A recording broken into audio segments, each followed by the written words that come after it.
Okay, so what we're talking about now is what happens when those people are on your subscriber list.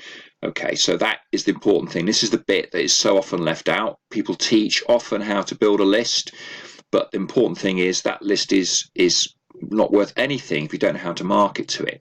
So that is the crux of this video series and this training that I'm producing now, is to show you how to really make the most of this.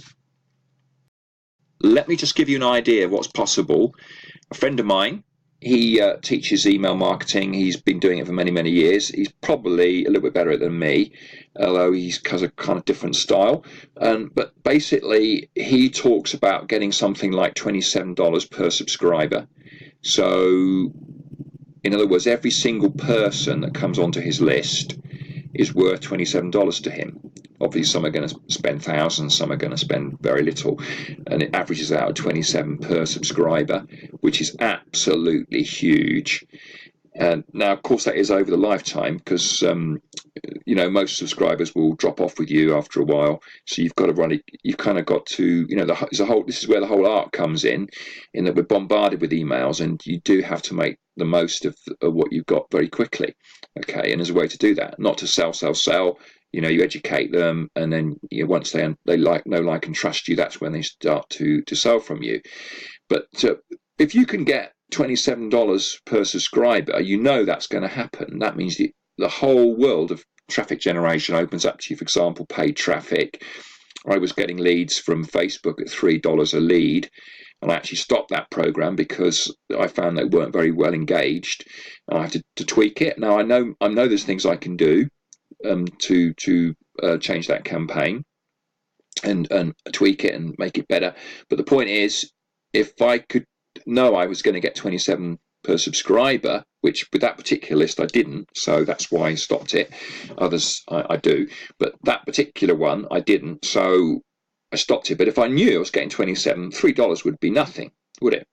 I could spend 10 and still make a profit. So that's why this is so important. Okay, and that's why what I'm going to tell you next is really key. There are basically two ways to market using email. Now, there are tactics, there are principles, there is some psychology we need to go into, but those things basically come together in both these ways that you will market. And it's very easy to remember this because inside your autoresponder, it's set up this way. So you have two ways of marketing inside the standard autoresponder accounts like Aweber, GetResponse, all those. The problem is they call them different things. So I'm just going to go through that now and just explain to you these two routes. You probably know this, but it would be helpful just to revise this and to really be clear on what we're doing here. Okay, the very first thing is your email sequence. So these are emails that are already set up inside your autoresponder and go out. You can set the gap between the times they go out. Usually it's like a day. Obviously you could do 2 days, 3 days, and sometimes people would recommend you did a few and then a gap and then a few and then a gap and so on, like that, going out. But you can basically set it up for an email going out a day, and these go out to your subscribers. Okay, so that they're set up, they're ready. And the thing to do with this, with your email sequence, is to educate people. So what you do that is you get them to see you as an authority in your niche, and basically you send out these emails to do that. Okay, it's called a conversion campaign to get people switched on to you, so you're able to market them. Okay. Now here's the difficulty in that these are called different things in different autoresponders. I basically have an Aweber account and I have a GetResponse account. In Aweber, they're called follow-up, so it's a follow-up series. That's what Aweber calls it. In GetResponse, it's called an autoresponder. Now, they're exactly the same thing. It's a sequence of emails that you set up, you preload, and they go out as people come onto your list. So first day email 1, second day email 2, third day email 3, for example. Okay, one after another, day by day, those emails are going out. Okay, so that's a follow-up sequence.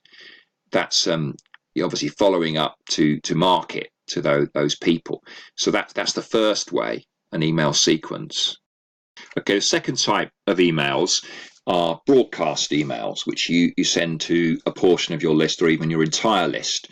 Now, again, there's a difference between what Aweber calls it and these and what Response call these.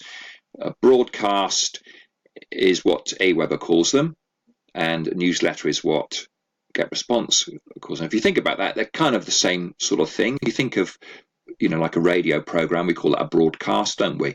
And a newsletter is like a paper letter going out to people. So there's a similarity there, but you get the idea. You just don't, it can be confusing because they call them these different things. But just bear in mind that you've got these two ways of emailing. You can set the emails up inside to go out automatically, or you can send a broadcast to the whole list in one go. Okay, so those are the two different ways of marketing. Okay, now this is probably the most important thing of all. I'd like to just cover the psychology of email marketing.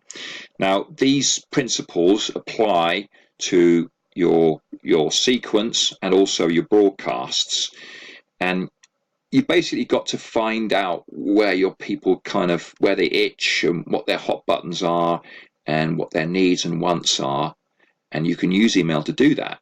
And any kind of interaction, but in this specific case, we're talking about email. And obviously, the way that you work with these principles is going to change. It's going to change over time as you understand your own subscribers and as you start to find your own kind of feet and your own personality and how you market. But these principles do not change. So the actual profile for you and for each marketer is different, and yet the principles are the same, and they apply to both the types of email marketing. And how you use those two different types, the sequence or the broadcasts, it depends on how you want to approach the whole thing. So you understand these principles, that gives you a way in. So what I'm going to do, basically give you the principles so you are actually able to work this out for yourself, and then I'll go on to give a bit of an insight in how I market and give you kind of a path to follow as a starting point. Okay. So the first thing is people need to know, like, and trust you. This is really standard marketing practice. It's particularly true online where you don't get face-to-face with people, not very often. And if you do, it tends to be on Skype, so it's not really face-to-face, even though you're hearing a voice. The more people see your face, the more they hear your voice, the more they understand about the kind of person that you are, the easier it is for them to know, like, and trust you. But you've got to market to them bearing this in mind. In other words, put it like this: people will not buy from you until they know, like, and trust you. Even if the offer is really, really good, maybe some will, but if they knew, like, and trust you, they'll buy more, or more people will buy. Okay, you kind of catch more by, so you need to work on this, all right? And the way to really do this is to do it when people first come on your list, so you can use your sequence to do that, okay, which we'll go into. Okay, so the next thing is, from your point of view, you need to find out what they want and need. This is great because if you can do that, you can give them both, because they'll buy what they want or they'll buy what they think they want, and you can get great results by giving them what they need, because often there's a little bit of a difference between there. Sometimes there's actually quite a big gap between what they want and what they need. For example, most people are looking for a quick fix and to make some quick riches online, and everybody knows there's no such thing. That's what they want. A lot of people like that, a lot of newbies coming on, being sold that dream, buying a lot of products and being very disappointed because they realise that it's not quite like that. If there was a system like that, it would soon get saturated and wouldn't work anymore. So you'd always be looking for a new one, and that's obviously an endless cycle, which only ends in frustration. That's what a lot of people want. What they need is to build a real business. So you can help them, you see. So you could perhaps, that's not a very good example from terms of giving them what they want, because it's actually quite hard to do. But you could, find something that made life simpler, perhaps, which they perceive to be what they wanted, but also you do what they need. I mean, basically, that can apply to any niche. I've used that one, which is not a very good example in this particular case, but you want to find out what they want and what they need and give them both. And you'll find that you get really, really good results. You'll get a lot of sales and you'll get a lot of good results. So that's why we do that. Because if people need to know, like, and trust you, you need to find out what they want and need. And you can do that with email marketing. And of course, once you do both of those things, you're going to do really, really well in your niche. Okay, so now we're going to go over the kind of emails you should use, the types of email you should use to really get yourself being seen as an authority, getting engagement with your subscribers, sending them emails and getting them to interact, and also, of course, selling things. Okay, you can't just bombard people with sales. They don't want that. And they might buy for a short while, but they'll soon switch off. So your email list will go cold. I know, because I've done that far too much myself. Okay, so I'm talking from bitter experience in a sense. The first kind of email that you want to use are content emails. And to be frank, this ought to be the main kind of email that you are sending. So even when you've got subscribers that know you very, very well, you want to be sending them 3 content emails for every 1 selling email. Okay. Now, one thing you can do, obviously there's lots of tweaks and twists on this, and you can spin these things as much as you want. But one thing I do is, for example, if I want to promote something, I will send them to a page, and there'll be some content for them on the page. Usually I'll do it as in form of a zip file they can download. So I'll give them a free product, basically. You haven't got to opt in. So you send them to the page. There's the product at the bottom of the page, but in between is like bonuses for an affiliate offer, or maybe even a product of your own. I've done that with something recently I launched on Warrior Plus. So that's one way of doing it. But you want to have content as the prime thing that you are sending to people, useful content.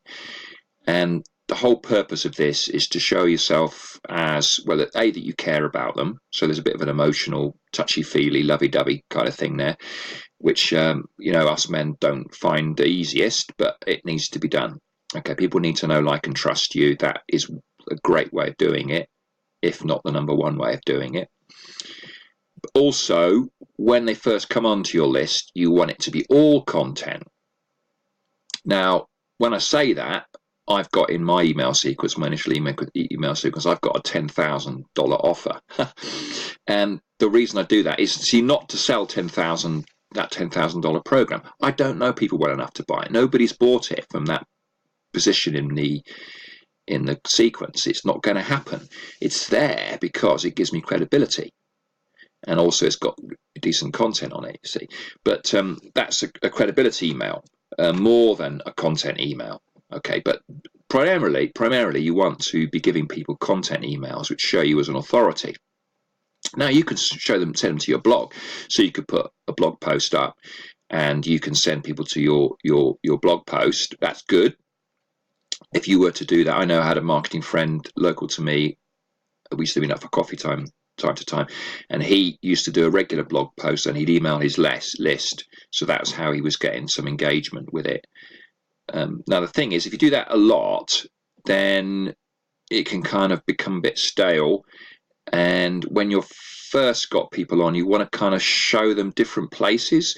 So in your initial conversion campaign, your sequence that you set up that they'll get when they first come on to your email list, you want to have them being sent to different places. So for example, you send them some content inside the email. You might send them to eZine articles, where you've got an article. You might send them to your blog, of course.